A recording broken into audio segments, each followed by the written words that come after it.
Assalamualaikum warahmatullahi taala wabarakatuh. Salam pertemuan, salam pencerahan, salam di alam maya untuk teman-teman yang berkesempatan bersama dengan saya malam ini. Apa khabar saudara semua? Doa saya agar anda semua sihat walafiat. Apa khabar saudara Mustafa Ilyas, saudara Muhammad Naim, waalaikumsalam. Saudara Hafiz Wan Bashirun, dari Ceras, orang Ceras. Hujan kat di sana. Di sini, di tempat saya ni hujan. Saudara Mas, saudara Setan Kuning, salam Melakau tu. Bukan Melakau, Melaka. Dia tak sebut Melakau. Saudara Thomas Tan, Pak Ngah Cenai, apa khabar? Saudara Abu Hadi Sharif. Begitu juga dengan Oping Temu, mungkin dari Sarawak lah tu ya. Saudara Muhammad Nordin, apa khabar saudara? Saudara Fazil Yub, waalaikumsalam. Saudara Syah Ibrahim, Syukur Jamil, Cikedi Dino, apa khabar saudara Cikedi? Ibrahim Cik Muda, Muhammad Radhi, waalaikumsalam. Itu juga dengan Muhammad Syamil, Kamal Awang, Sabaruddin Din, Ajah Zaleha Abu Bakar, apa khabar Ajah? Moga sihat walafiat, bahagia bersama keluarga. Abu Samah, Ajah dari mana Ajah? Tak tahu dari mana dia. Begitu juga dengan Rosinin Kuringot, apa khabar? Waalaikumsalam. Khabar baik Rosinin, moga orang di Sabah atau Sarawak sihat ya. Nur Azmi Daud, Marbiah Abdullah, Asraf Amran, Muhammad Syafari, dari Tapah ya, Muhammad Syafari, orang Tapah. Moga sihat, orang Perak lah tu. Saudara Johari Naik, saudara Samsul Anwar. Begitu juga dengan saudara Syarifah, Puan Syarifah Apipah.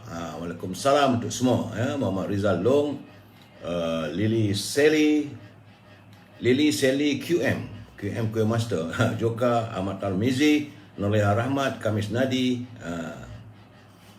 Apa tajuk malam ni Rusnin? InsyaAllah sabar.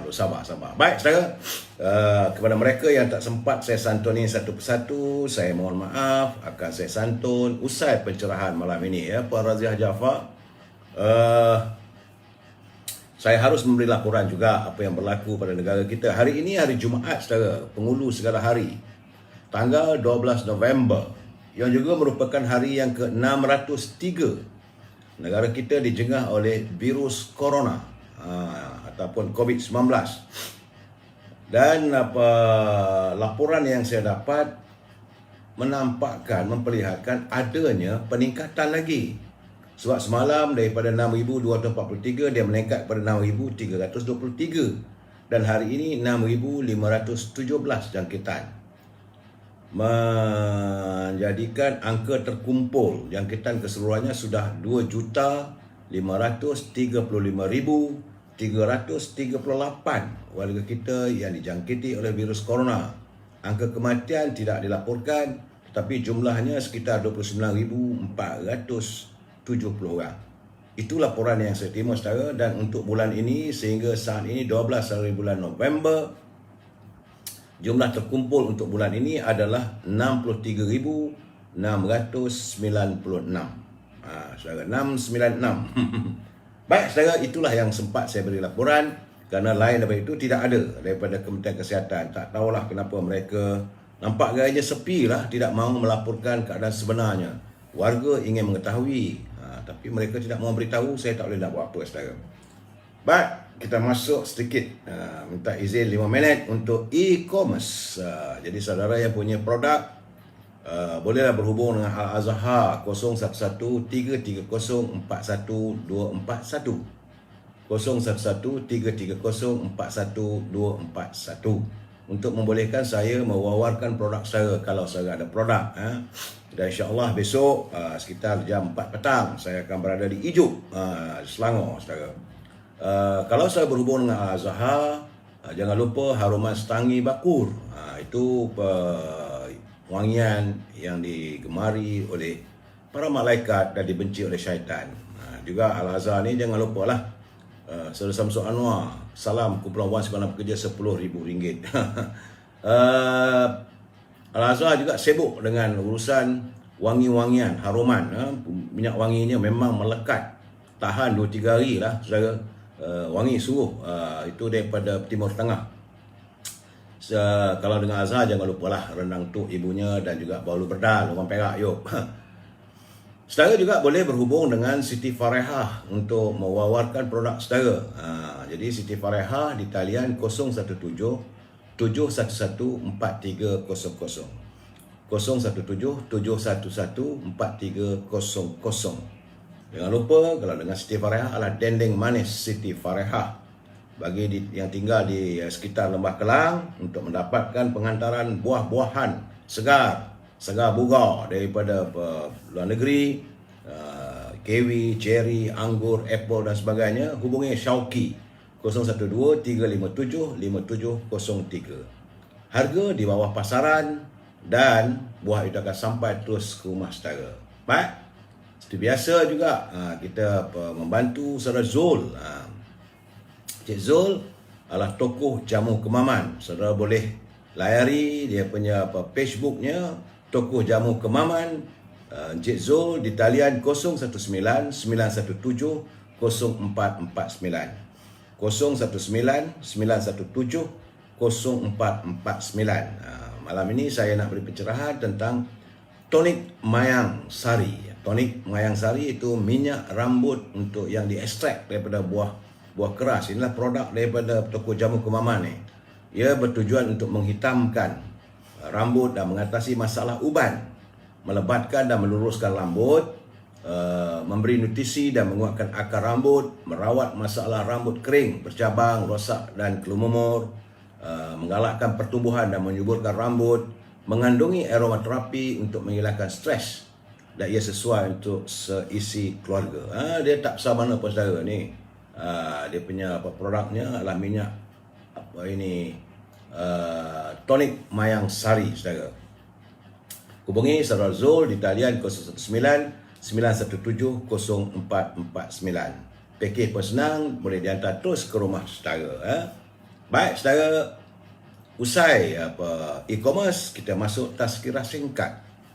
Tazkirah singkat kita sebenarnya saudara, saya ingin memberi peringatan.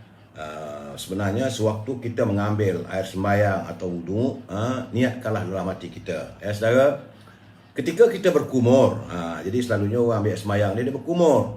Berniatlah anda dengan, ya Allah, ampunilah dosa mulut dan lidahku ini. Jadi bila kita ambil air itu, kita berkumur dalam hati kita, kita meminta pada Allah SWT untuk mengampunkan dosa-dosa mulut kita dan lidah kita. Kadang-kadang kita terlanjur bercakap, mengata orang, mengumpat dan sebagainya. Dan ketika anda membasuh muka, niatkanlah dalam hati anda, ya Allah, putihkanlah mukaku ini di akhirat kelak. Janganlah kau hitamkan mukaku ini. Hitam tu kena bakaran daripada api neraka. Tapi sebelum ambil air sembahyang tu, air wuduk tu, mestilah niat dulu saudara.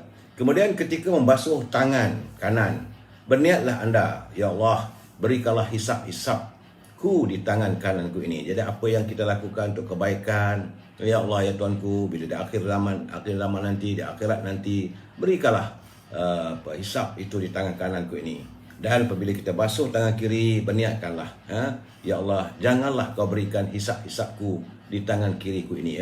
Tangan kiri ini adalah untuk segala amalan keburukan. Kalau yang belah tangan kanan tu untuk kebaikan.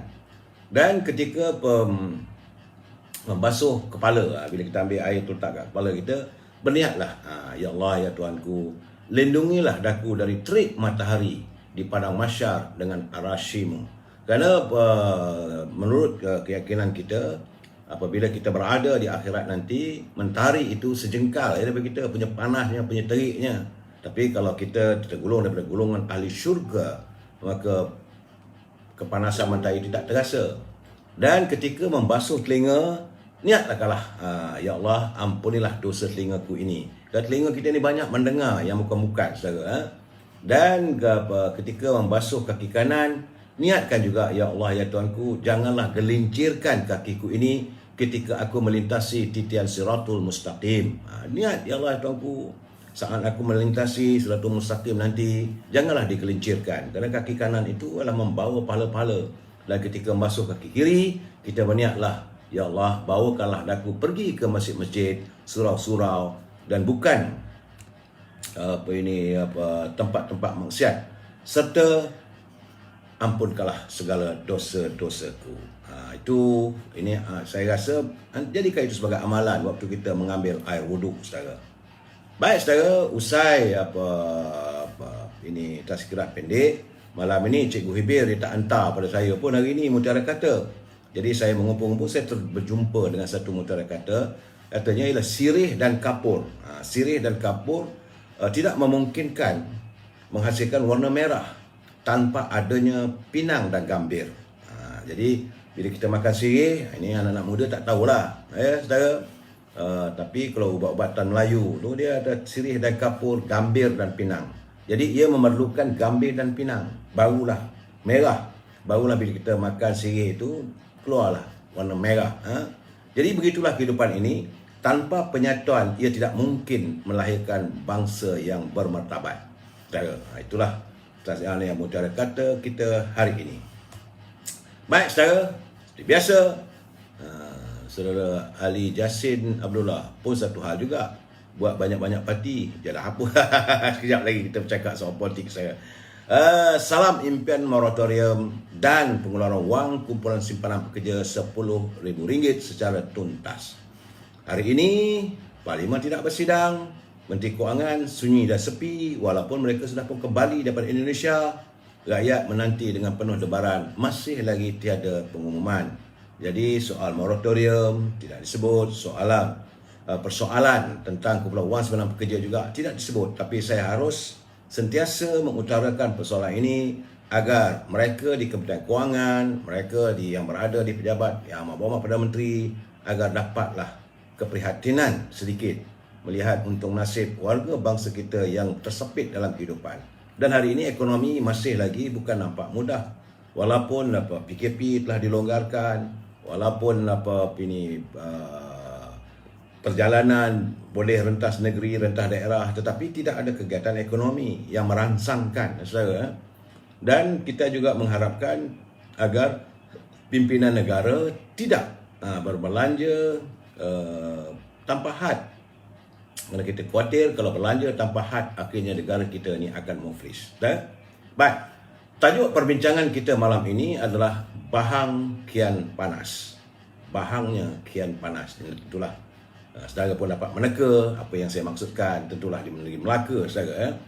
Bagaimanapun sebelum saya memberi pandangan dan juga pencerahan, kita santun dulu pantun Pak Nazir. Apa kata pantun Pak Nazir? Katanya, pintu divarnis sama jeriji, wajah dipulih dengan indahnya. Mulut manis menabur janji, sudah terpilih lain niatnya. Saya Pak Nazir ni saya suka sebab ayat-ayat digunakan ataupun ungkapan kata-kata yang dilontarkan.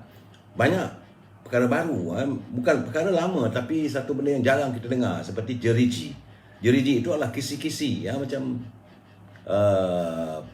ini besi, kalau kat rumah kita tu pagar-pagar tu pintu jeriji. Jeriji itu adalah kisi-kisi. Kata Pak Nazir lagi, kuih bingka dijual kat Timah, buah Melaka putri mandi.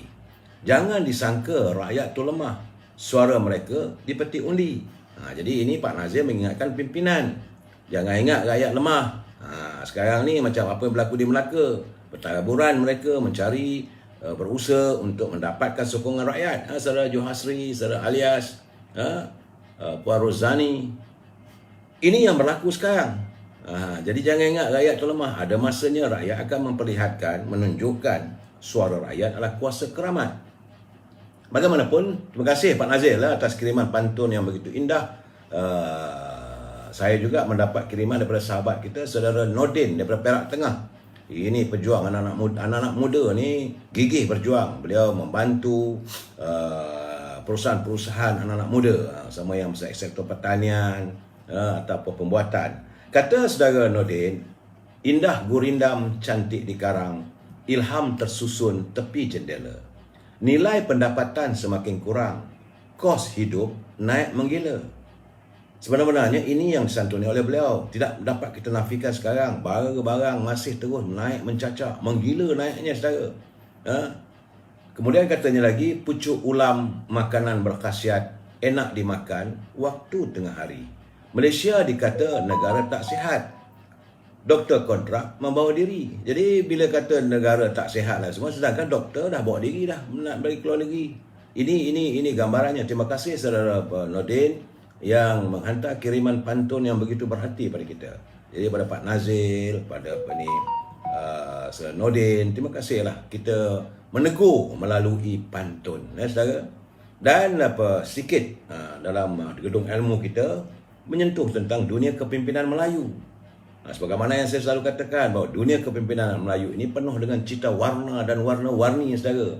Ada yang hebat, ada yang tercela. Tetapi sebagaimana yang diharapkan oleh pemimpin dahulu dalam culipan melalui buku yang ditulis tentang pemimpin Melayu, ungkapan pemimpin kepimpinan Melayu ini, orang tua kita dulu sering berkata pemimpin itu bagaikan acuan.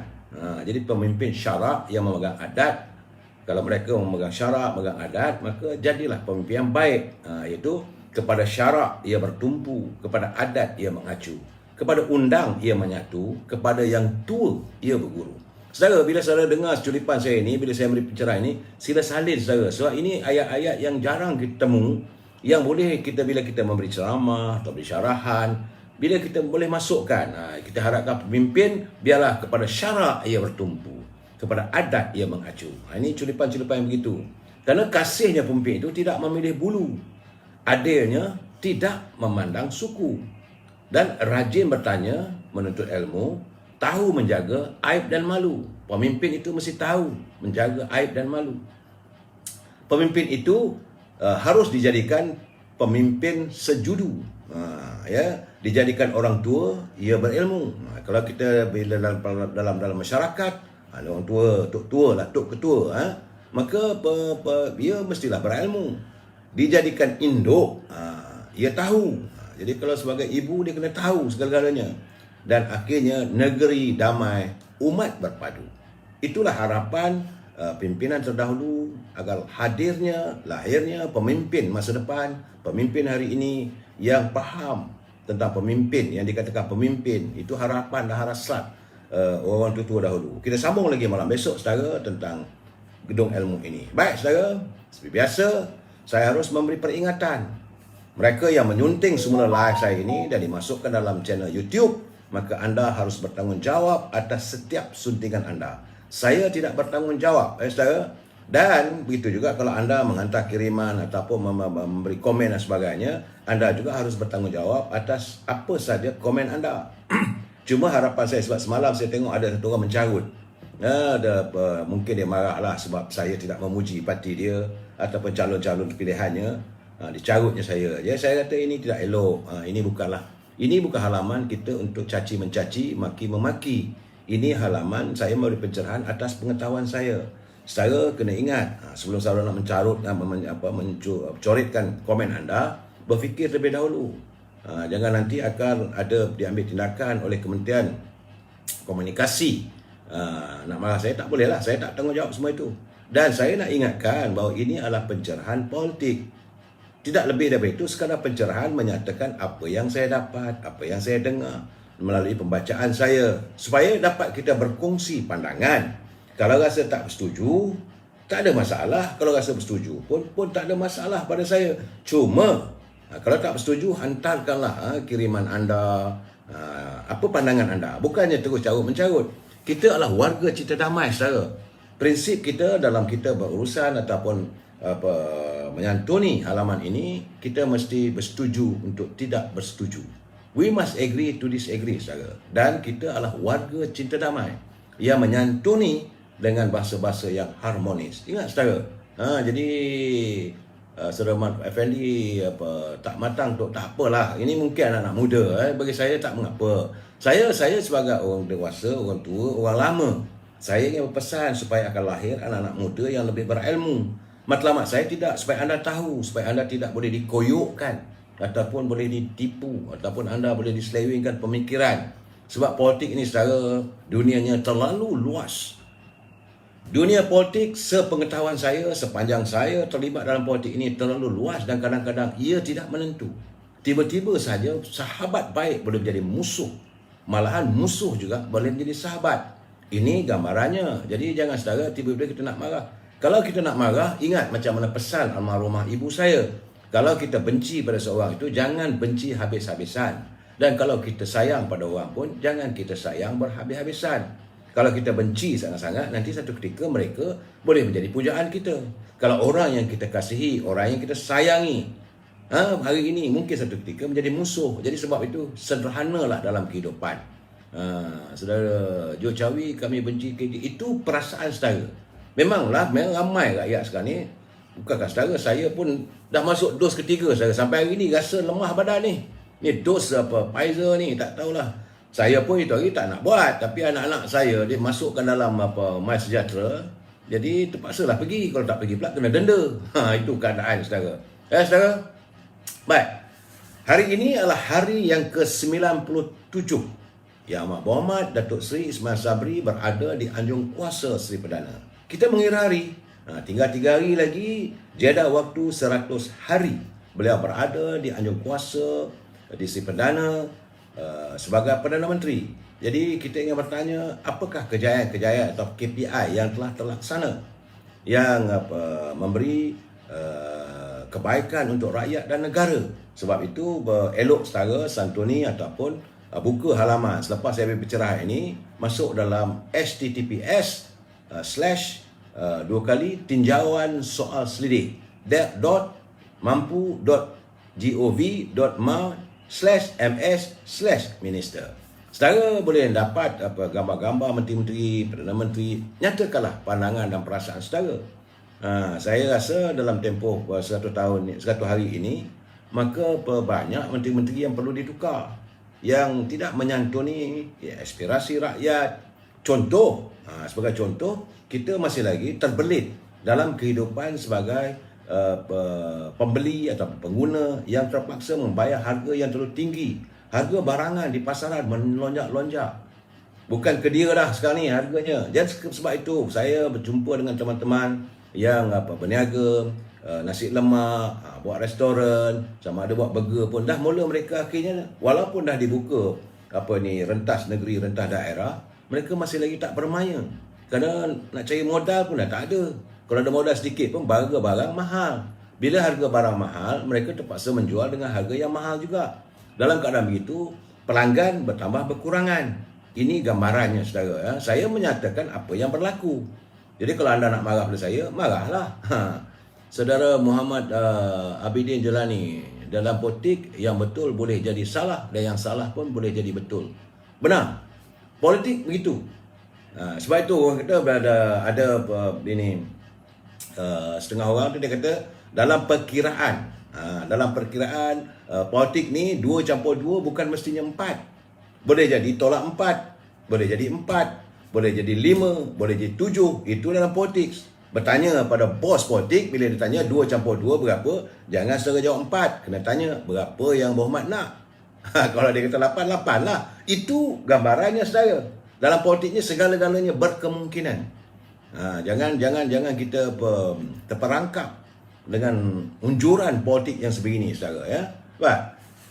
Saudara boleh layari dan nyatakan pandangan saudara terhadap kabinet yang dipimpin oleh Yang Amat Berhormat Datuk Ismail Sabri. Nyatakan pandangan anda. Dan saya mendapat gambaran dan juga pemberitahuan, iaitu notifikasi bahawa Kementerian Kesihatan telah pun mengarahkan agar Bilik Gerakan Parti Perikatan Nasional PPM ni bagi Dun Teluk Mas dalam Pilihan Raya Negeri Melaka ini ditutup bermula hari ini, iaitu 12 November hingga 24 November kerana telah dikenal pasti terdapat punca jangkitan COVID-19 yang dikenali sebagai kluster Teluk Mas. Ini merupakan satu-satunya bilik gerakan yang diarahkan oleh Kementerian Kesihatan tutup. Setakat semalam saya beri pencerahan bahawa Universiti Teknologi Malaysia di Lendu pun diarahkan tutup selama 10 hari.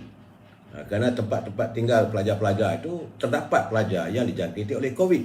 Dan hari ini Kementerian Kesihatan mengarahkan agar bilik gerakan Teluk Mas, kerana parti sebut juga, saya dapat parti sebut juga telah didenda RM10,000 kerana didapati melanggar SOP yang telah ditetapkan oleh Kementerian Kesihatan Malaysia. Menurut kenyataan Kementerian Kesihatan hari ini, orang ramai dinasihati agar tidak mendekati calon dari Parti Perikatan Nasional serta jenteranya. Ini bagi kawasan Teluk Mas, ya saudara. Dan untuk mengelakkan penularan COVID-19, mereka yang punya kontak rapat dinasihati agar segera menjalani ujian RTK sesegera mungkin. Itu keadaan saya tak tahu ini apa yang saya dapat daripada Kementerian Kesihatan. Cuma saya heran bila dia kata mengelakkan daripada mendekati calon. Itu berat ni. Kerana dia kata orang ramai dinasihati agar tidak mendekati calon dari Parti Perikatan Nasional. Tak tahulah saya macam mana tu. Dan ada persoalan bertanya dengan saya, kenapa saya tidak mengulas tentang calon-calon yang diturunkan oleh Parti Keadilan. Sebenar-benarnya banyak orang mengatakan bahawa terdapat perbalahan dalam Parti Keadilan. Dapatan saya, seperti saya baca semalam kemarin pun ada seorang wartawan, penulis, kolomis, Jocelyn Tan juga ada menulis tentang itu. Bahawa adanya rasa tidak puas hati di kalangan ahli-ahli Parti Keadilan berhubung dengan calon. Kerana daripada 11 calon yang dipilih oleh Parti Keadilan, cuma 2 orang saja orang lama yang dikekalkan. Maka adakah ini merupakan dendam Datuk Seri Anwar Ibrahim terhadap mereka yang selama ini seolah-olah menentang beliau, ataupun mereka mirip kepada Azmin Ali, ataupun tidak sebulu dengan kepimpinan negeri Melaka.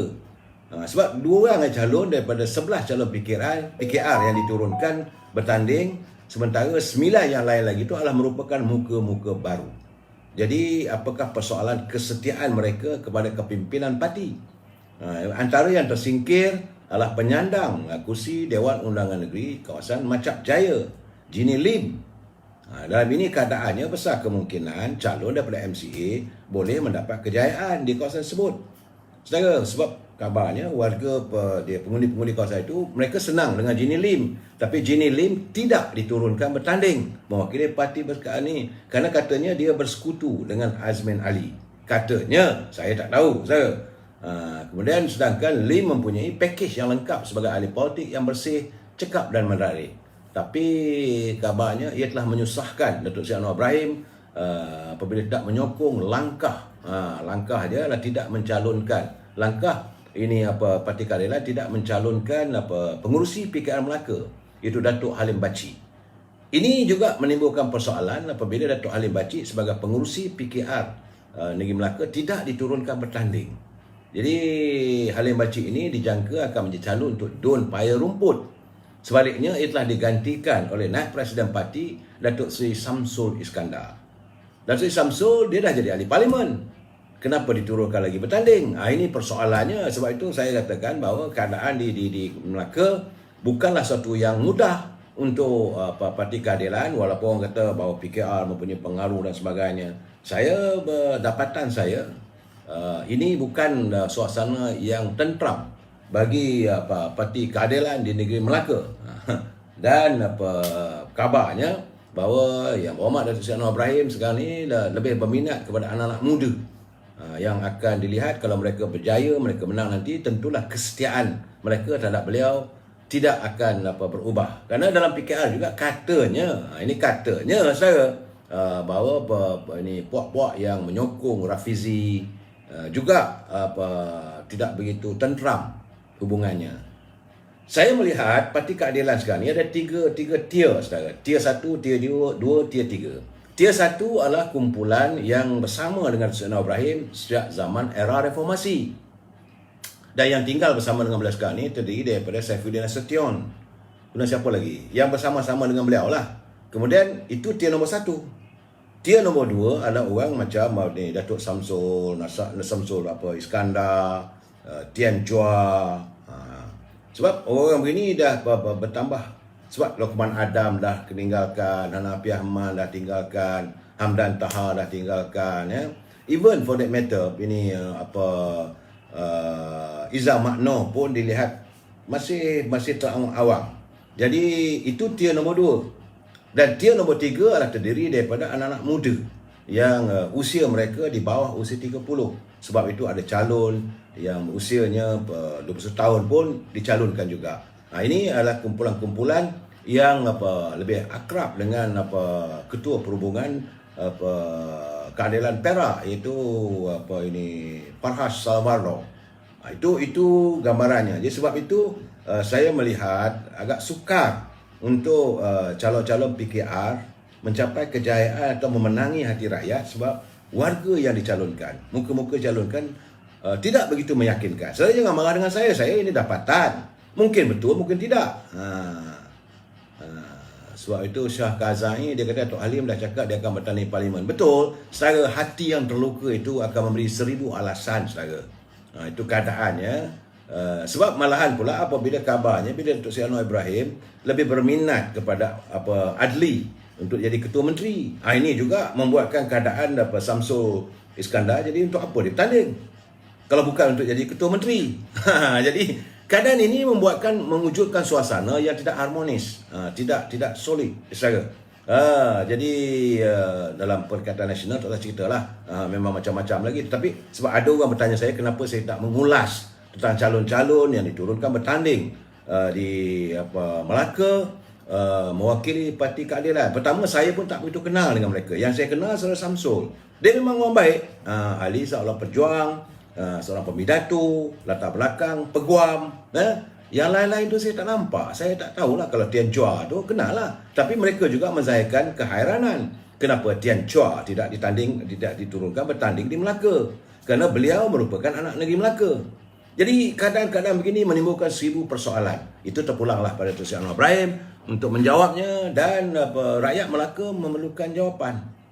Begitu juga apabila Parti Keadilan mengambil atau bersetuju untuk menerima calon mantan Ketua Menteri Melaka yang membawa kepada kehancuran, keruntuhan kerajaan politik Melaka, iaitu Datuk Idris Harun. Ini juga menimbulkan keluh kesah. Ini gambaran saya dapat, saudara. Jadi saudara jangan marah saya. Jadi saudara Datuk Muhammad Syukur, rakyat lagi tahu nak pilih parti mana. Betul, saya bersetuju dengan saudara. Sebab saya melihat kali ini ada sedikit perbezaannya. Sebab ini ia bukan hanya merupakan parti, ia juga melibatkan personality. Sebab itu macam dalam UMNO sendiri pun ada juga calon-calon yang akhirnya terpaksa didamaikan sebab rasa kecewa tidak dapat jadi calon. Mereka yang berjuang tidak menjadi calon. Itu keadaannya. Secara minta saya beri ulasan, saya beri pencerahan. Tapi saudara Aiman Zafiano, tapi rakyat Melaka pilih PH Datuk. Mungkin. Ini dapatan saya, sekejap lagi saya bagi tahu saudara. Kita kadang-kadang kita mendengar, kita mengikut rasa. Jangan kita ikut rasa kita. Kita harus, politik ini sesuatu yang dilihat. Sebab dalam bahang yang semakin panas ini, saudara, ramai melihat bagaimana hari penamaan calon tidak lagi menjadi perayaan seperti pilihan raya sebelum ini. Malahan ia dipenuhi dengan kekecewaan di kalangan ramai calon-calon yang bercita-cita tapi tidak dipilih jadi calon. Persoalannya, rakyat masih lagi hilang pekerjaan, masih lagi menerewang di negeri Melaka. Ramai yang hilang pekerjaan apabila sektor pelancongan walaupun telah dibuka tetapi belum lagi menampakkan kehebatannya. Hotel-hotel dibuka lah sebenarnya untuk musim pilihan raya ini. Apakah selepas pilihan raya nanti hotel-hotel itu boleh meneruskan perniagaannya? Ini keadaan yang dilihat oleh rakyat. Jadi persoalan hilang pekerjaan, gaji yang lebih baik tidak dijamin, dan cara memulihkan kehidupan mereka selepas wabak COVID-19 ini juga tidak diyakini oleh rakyat, membuatkan mereka berada dalam keadaan 1000 tanda tanya. Kemana kita nak pergi lepas ni? Ya, sementara tu PAS pula mengecewakan ahli akaumbinya apabila memilih untuk mengutamakan Perikatan Nasional daripada Muafakat Nasional. Sebab itu saya lihat ada gambar-gambar yang dikirim pada saya. Ahli-ahli PAS dia pakai baju PAS, dia pegang bendera Barisan Nasional. Saya kata, takkan begini? Sebab katanya mereka tidak lagi mahu untuk terus dalam keadaan walak kepada kepimpinan. Sebaliknya, mereka merasa cukup kecewa apabila pimpinan memilih parti PBM untuk dijadikan rakan dalam pilihan raya yang akan datang. Dan keadaan ini tentulah mengecewakan mereka sebab mereka melihat Muafakat Nasional ini terasas antara UMNO dengan Barisan dengan PAS. Keadaan ini mengecewakan ahli akar umbi. Saya memberi penjelasan ini secara bukan kerana saya orang UMNO, tidak. Dapatan saya bila saya telah hubungi kawan-kawan daripada Sabiqun. Sabiqun ini untuk pengetahuan saudara adalah golongan veteran dalam PAS. Orang yang begitu setia pada PAS, yang menjadi ahli PAS berpuluh tahun. Jadi selepas mereka mencapai usia lebih daripada 55-60 tahun, mereka menyertai kumpulan dipanggil Sabiqun. Sabiqun veteran kepada PAS, dan mereka menzahirkan kekecewaan yang teramat sangat kerana alasan mereka kenapa dipilih Parti Peribumi daripada UMNO. Sebab alasannya macam mana yang selalu saya katakanlah, pimpinan dalam Parti Peribumi ini terdiri daripada mereka yang melompat, bukan orang yang terbukti setia pada perjuangan parti mereka. Kalau saya kata setia pada perjuangan, dia orang macam-macam lah orang argue dengan saya. Setia pada perjuangan parti mereka. Memang tidak dapat dinafikan. Ahli daripada PBM terdiri daripada orang yang tidak setia pada parti PKR, Parti Keadilan. Orang macam Azmin Ali, orang macam Xavier, orang macam Zuraidah, orang macam Datuk Kamurin Jaafar. Ini adalah ahli yang sepatutnya mereka setia pada Parti Keadilan, tapi mereka sanggup meninggalkan Parti Keadilan kerana mereka adalah kumpulan yang atas tadi, tier pertama tadi, dan mereka menyertai dengan Parti Pribumi. Begitu juga dengan warga UMNO. Warga UMNO yang melompat meninggalkan Parti UMNO seramai 16 orang, terdiri daripada Hamzah Zainuddin, Mas MRT, Mustafa Muhammad, ada 16 orang yang mereka meninggalkan perjuangan parti. Saya tak kata perjuangan mereka, tapi perjuangan parti. Kalau saya katakan perjuangan mereka, itu dah salah lah. Sebab tiap ahli politik ada perjuangannya, tetapi menganggotai parti itu mesti ada kesetiaan. Begitu juga di kalangan parti-parti anggota PPM juga, mereka tidak setia pada parti awal yang terasas oleh Dr. Mahathir bersama dengan Tan Sri Muhyiddin. Jadi mereka ini juga dilihat orang tak setianya, sebab itu mereka kecewa. Ini kekecewaan ini akan dizahirkan di pentas sendi.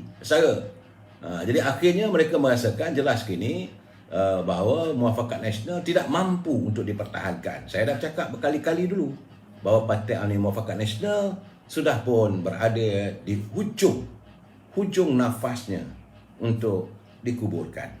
Suka tak suka pun, sebab selagi PAS masih lagi nak menyantuni dengan PBM, tidak mungkin warga UMNO boleh menerima. Sebab itu saya kata dari awal tadi, kita jangan benci habis-habis.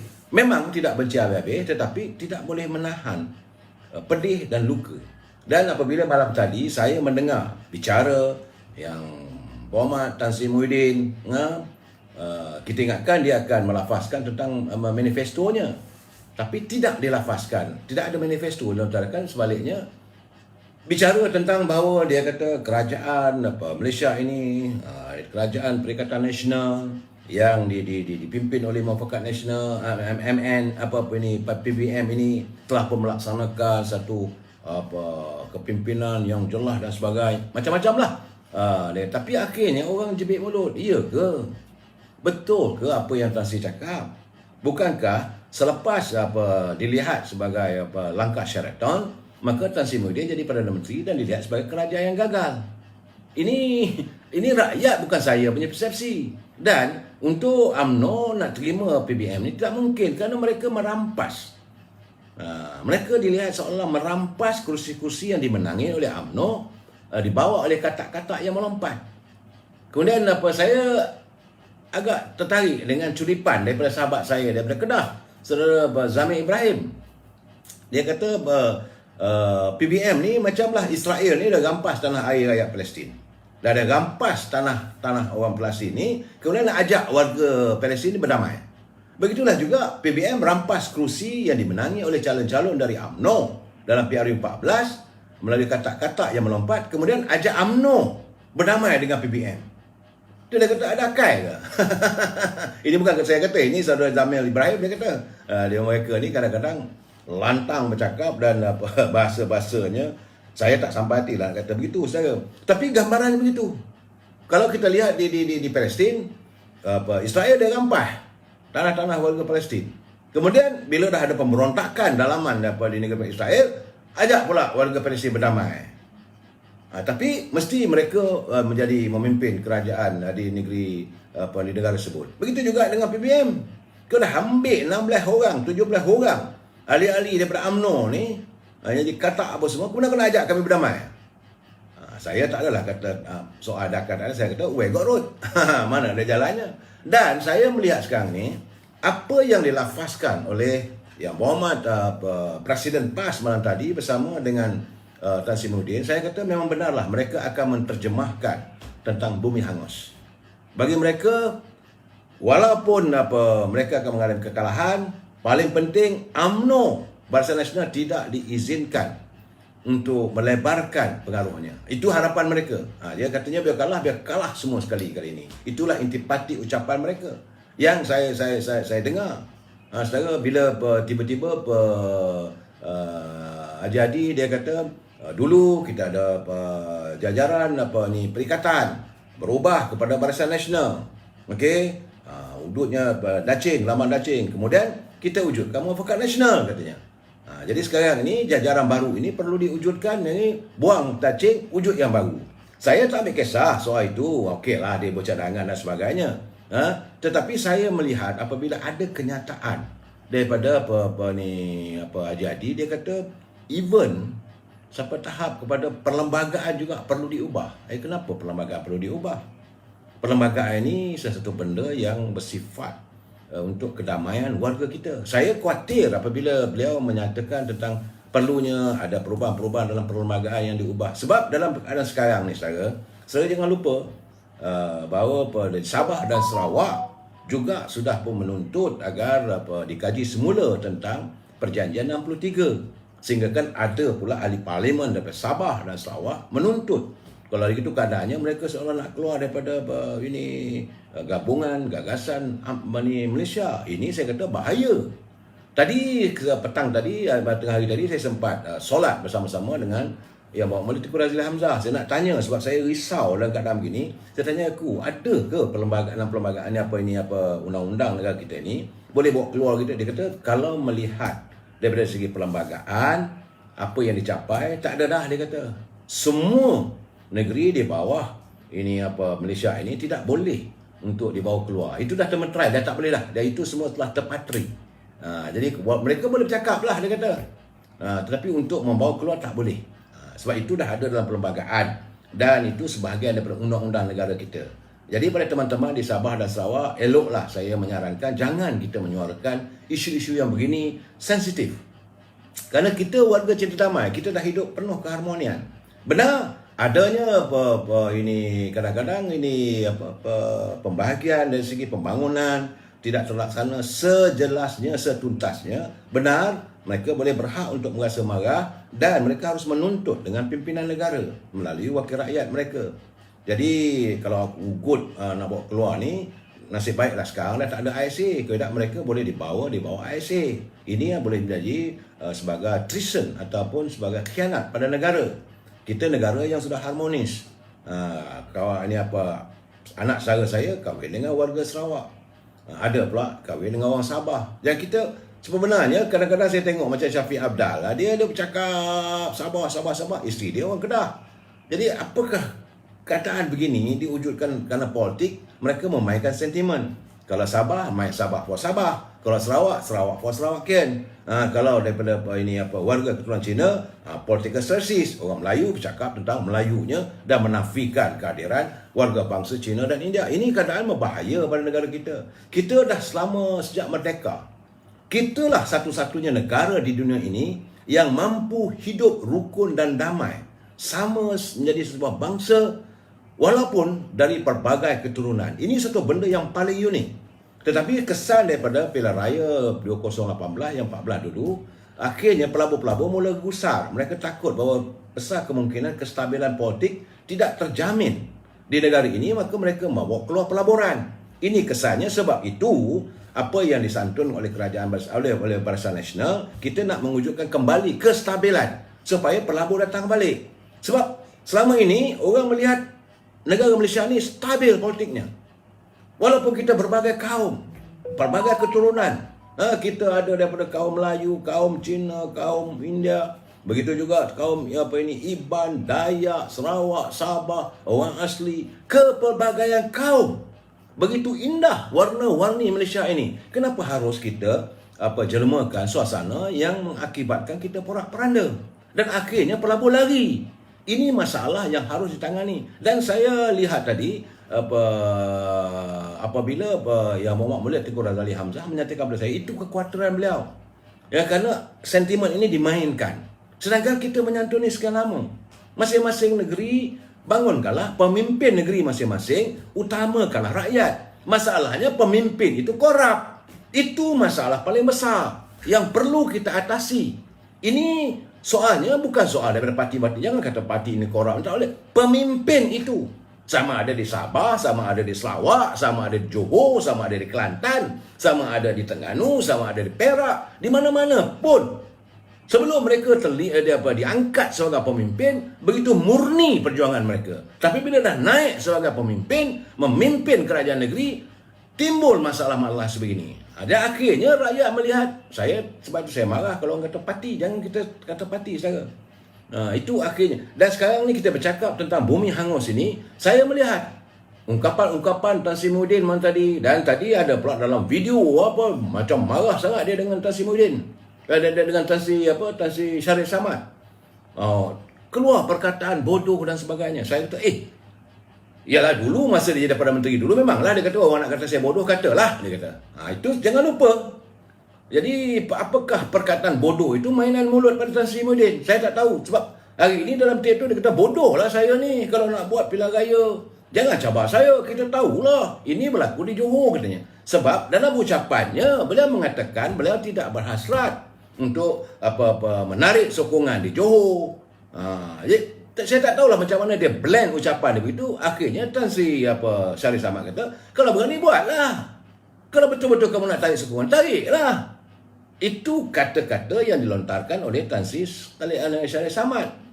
Jadi dia menjawab tu, bodoh lah saya kalau nak buat begitu. Saya mengutamakan rakyat apa semua. Tetapi jangan lupa saudara, cakap orang politik ni jangan percaya habis-habisan. Berkemungkinan itu akan terjadi. Sebab itu saya melihat apa yang berlaku pada hari ini, pilihan raya di Melaka, ini adalah bibit-bibit yang akan mengganggu gugat kestabilan politik yang amat berhormat Datuk Seri Ismail Sabri.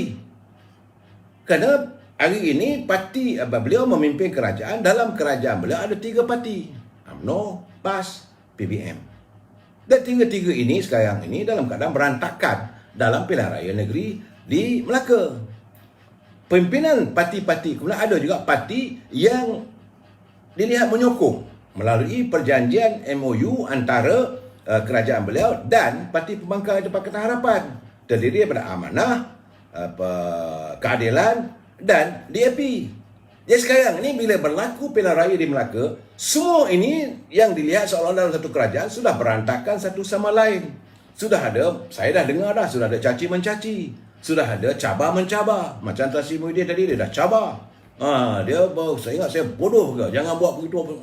Saya kata takkan begini jadi. Apakah ke sini akhirnya? Sedangkan pilihan raya itu sepatutnya kita menyantuni pengundi, bukan kita cabar sama kita.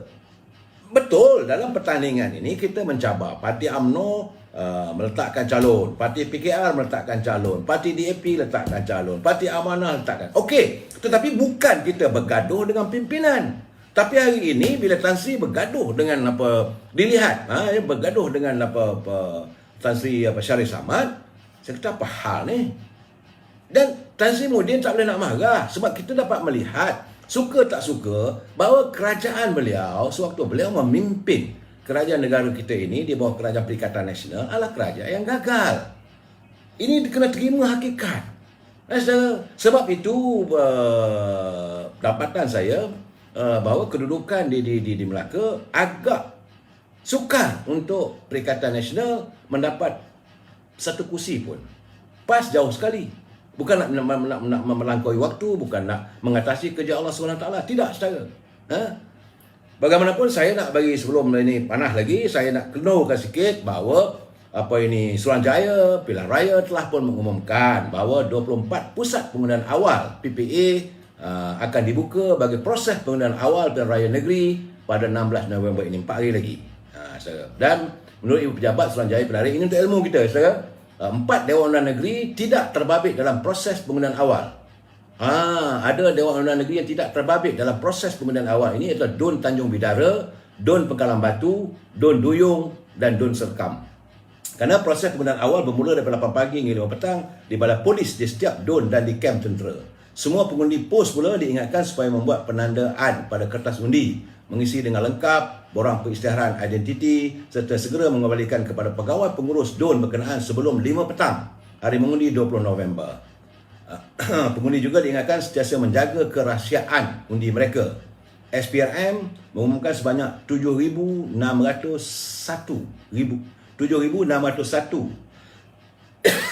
kertas undi pos. Jadi artinya SPR telah mencetak sebanyak 7,601 kertas undi pos yang dikeluarkan kepada pengundi yang layak mengundi secara pos dengan jumlah berkenaan meliputi 6,871 kategori 1A. Itu membabitkan petugas pilihan raya, ahli atau pegawai SPR, anggota polis, anggota tentera dan petugas media. Dan sebanyak 511 kertas undi pos bagi kategori borang 1B yang dikeluarkan membabitkan warga negara Malaysia yang berada di luar negara. Artinya, rakyat kita yang berada di luar negara tapi sebab dia daftar dia pengundiannya di Melaka, mereka juga akan mengundi. Saudara, sejumlah 511 undian. Jadi kertas undi pun berkenaan dikeluarkan mengikut peruntukan di bawah peraturan 3 peraturan-peraturan pilihan raya. Now, baik saudara, ini ramalan kaji cuaca. Kawan saya datang kiriman, dia kata ramalan kaji cuaca di negeri Melaka.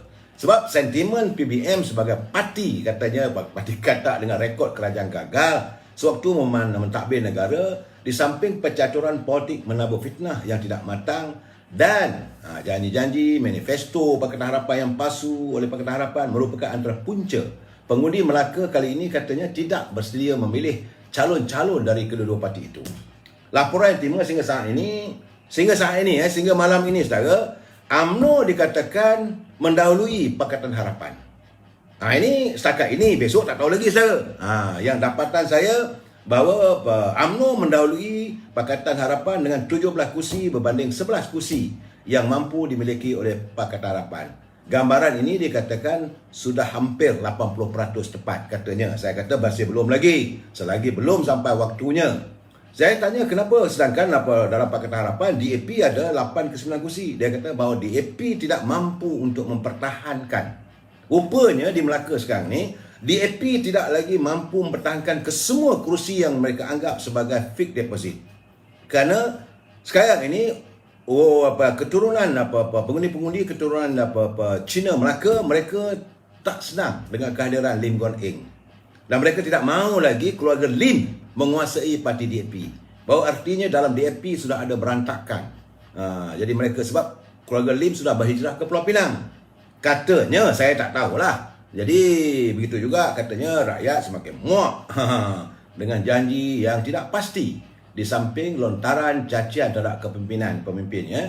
Jadi dalam keadaan sekarang ini, pengundi keturunan Cina tidak lagi mahu menyekutukan diri mereka dengan keluarga Lim, iaitu Lim Kit Siang, yang dianggap telah lari meninggalkan bumi Melaka ke Pulau Pinang. Perpecahan dalam DAP begitu ketara berlaku di Melaka, katanya. Jadi kata ini lamaran awal kaji cuaca. N1 Pakatan Harapan. BN UMNO. N2 UMNO. N3 UMNO. N4 UMNO. N5 BN UMNO. N6 BN UMNO. N7 PH DAP. N8 PH PKR. N9 BN UMNO. N10 PH PKR. N11 BN UMNO. N12 BN UMNO. N itu negeri ya, Dewan Negeri ya. N13 BN UMNO. N14 saya mesti ada saudara punya ini bila saya sebut N ini yang saya dapat. Sekejap lagi kalau ada masa saya akan cuba ulas dekat negeri. N14 PKR, N15 UMNO, N16 DAP, N17 PH Amanah, N18 BN UMNO, N19 PH DAP, N20 PH DAP, N21 BN UMNO, N22 PHDAP, N23 BN UMNO, N24 PH20DAP, N25 BN UMNO, N26 BN UMNO, N27 BN UMNO dan N28 BN UMNO. Jadi katanya ini laporan kaji cuaca awal saudara. Jadi jumlah keseluruhannya Pakatan Harapan ada 11, Barisan Nasional ada 17. Dan amanah cuma ada 1 kursi saja yang boleh dipertahankan katanya. Jadi kesimpulan dia itu. Faktor utama apabila undi anak muda sudah kembali kepada UMNO Barisan Nasional. Jadi sebab itu cuaca diramalkan sedikit cerah untuk Barisan Nasional, sedikit mendung untuk Pakatan Harapan dan ribut petir untuk Perikatan Nasional. Ini ramalan. Mungkin tak betul, mungkin betul, jangan marah. Jadi sebab apa?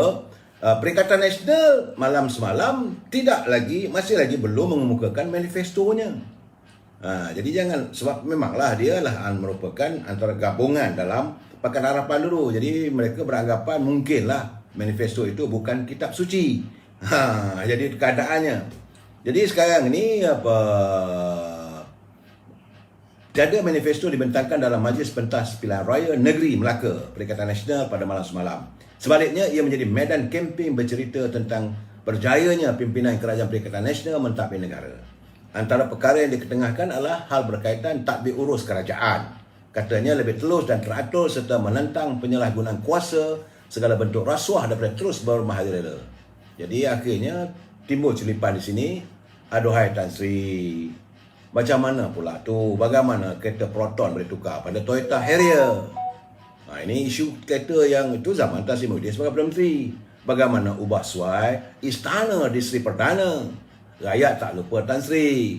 Bagaimana pula Dewan orang ramai dipaguh berpuluh juta Tan Sri. Walaupun perkara tentang dia kata bahawa tata kelola kepimpinan, Tan Sri Muhyiddin mengatakan bahawa calon apabila menjadi wakil rakyat nanti perlu memberi layanan yang adil dan sama kepada semua pihak serta tidak meminggirkan kelompok masyarakat tertentu katanya. Jadi ada sama dalam majlis tersebut adalah Yang Berhormat Tuan Guru Haji Hadi, Presiden PAS dan juga Presiden Parti Gerakan. Dalam pada itu katanya Tan Sri Muhyiddin menzahirkan keyakinan terhadap pengundi Melaka akan mengundi calon-calon dari PN kerana mahu melihat perubahan berdasarkan pengalaman kepimpinan yang ada dalam parti mereka. Sebab dia kata dia pernah jadi ketua Menteri Besar di Johor. Tuan Guru Haji Hadi juga pernah jadi Menteri Besar di Terengganu. Jadi berdasarkan pengalaman itulah yang akan diterjemahkan seandainya Perikatan Nasional diberi peluang memerintah Melaka. Well, itu katanya. Tapi dapatan saya, apa yang saya nyatakan tadi lah saudara. Jadi sebenarnya saya nak baca last kali ini dapat tentang catatan daripada saudara Arif Faizal. Dia hantar pada saya. Dia kata pilihan raya negeri Melaka 20 November ini bakal memberikan kejutan dalam corak politik tanah air. Meskipun SOP yang telah ditetapkan oleh kerajaan kelihatan begitu ketat, namun ia bukanlah satu halangan besar kepada parti-parti politik bertanding untuk berkempen dalam meraih kemenangan. Apapun Perikatan Negeri pilihan raya negeri kali ini merupakan medan terbaik kepada para pengundi untuk menilai dan membuat pilihan terbaik dalam membentuk kerajaan negeri seperti mana diharapkan. Kegagalan Kerajaan Pakatan Harapan mentadbir setelah PRU 14 Februari mendatangkan kesan yang besar terhadap kehidupan rakyat kini dan dirungkai satu persatu dengan konklusinya. Jadi Pakatan Harapan tidak lagi dirasakan layak untuk diberi peluang untuk kali kedua. Begitu juga dengan Perikatan Nasional yang tiada bezanya, dikenali dengan nama glamour sebagai Parti Katak. Setelah itu, Perikatan Nasional turut dikenali sebagai kerajaan gagal yang terbukti lebih banyak menjaga kepentingan politik daripada nasib rakyat yang terbelenggu. Malahan, ini macam mana yang dibangkitkan di Parlimen. Lebih 600 bilion ringgit yang kononnya telah digunakan pakai dengan alasan untuk membantu rakyat dalam saat kita menghadapi darurat setahun dalam Kerajaan Perikatan Nasional itu, sehingga kini tidak dapat diketahui secara terperinci. Tidak diungkai, tidak dapat dirungkai berapa jumlahnya sebenarnya yang sampai ke tangan rakyat. 600 bilion saudara. Jangan lupa waktu dia jadi Perdana Menteri awalnya 300 bilion. Wang digunakan untuk stimulus package dan sebagainya untuk membantu. Kemana wang sebanyak 600 bilion ini? Dan ini keadaannya dilihat bahawa keadaan tidak memihak langsung kepada Parti Perikatan Nasional. Selain itu, Pakatan Harapan pula sedang dihadapi dilema perpecahan. Pakatan Harapan menghadapi dilema perpecahan yang saya katakan sejak langkah Sheraton. Apabila Parti Bersatu keluar membentuk Perikatan Nasional. Jadi bagai jatuh di bertangga, hubungan antara DAP dan PKR pula semakin tidak haluan. Sebagai ini saudara boleh lihat macam mana kenyataan-kenyataan ini buat. Jadi tadi saya sempat menerima satu tulisan dari sahabat saya. Dia kata sempat meninjau perkembangan di Tanjung Bidara. Walaupun Datuk Seri Rauf bakal menang di sini, tapi pengaruh Mas Emriati juga masih ada. Walaupun rata-rata yang kami jumpa marah dengan kata yang mengkhianati UMNO. Harapan untuk melihat Mas Emriati hilang deposit agak sukar. Jadi macam orang kata Mas Emriati akan hilang wang pertaruhan, tak ada. Ini curipan sebab dia sekarang ni dia ada di Melaka sekarang ni. Jadi untuk itu Jentera Barisan Nasional kena bekerja lebih kuat lagi bagi memastikan rakyat tidak lupa pengkhianatan dilakukan. Tadi sempat juga katanya dia singgah di Sayang Beach Resort yang diusahakan oleh saudara Wan Helmi. Jadi tengah hari tadi katanya saya dan sahabat dijamu makan asam pedas oleh bekas komando kita saudara Hassan Gorilla di Alai Teluk Mas Melaka. Kawasan ini dulu calon Pakatan Harapan menang disebabkan saluran orang muda menyokong mereka. Kali ini insya-Allah calon Barisan Nasional Datuk Razak Rahmat mempunyai peluang cerah untuk menang. Moga lebih ramai lagi lah orang muda kembali menyokong. Ini dapatan saya daripada kiriman kawan yang kini berada di lapangan. Saya akan berada di Melaka pada hari Ahad insya-Allah untuk meninjau lagi dan membeli laporan.